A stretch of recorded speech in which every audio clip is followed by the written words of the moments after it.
শিমুল রে মারবো না কি করবো বুঝতেছি না। কিনলে ভাই এগুলো কি করছে? আরে বেটা ওই দিন আমি তোর সামনে সবাইরে কইলাম না আমার ওয়াশরুম কেউ ইউজ করতে পারবো না।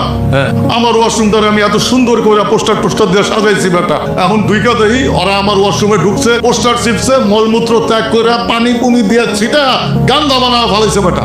নালে ভাইয়া দাঁড়ান না, একখানা খাইতে বসছি আমি কি ওয়াশরুমে করবো শুরু করে দিছে। তুই আমার ওয়াশরুম দেখলে ওইখানে বসে খাইতেও পারবি।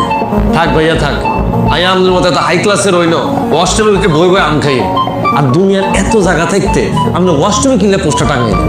তুই তোর রুম পোস্টার দিয়ে সাজাইছিস না? আরে ভাইয়া এইটা একটা ঘরের সৌন্দর্য লাগে না? ঘুমের জন্য যেরকম পরিবেশ দরকার আছে, খাওয়ার জন্য যেরকম পরিবেশ দরকার আছে, মলমূত্র ত্যাগের জন্য পরিবেশ দরকার আছে বেটা। বুঝছি মানে পোস্টার লাগানি স্যার আমার হাগে হইতেছে না, এই তো আমরা নতুন করে পোস্টার টাঙাইলো।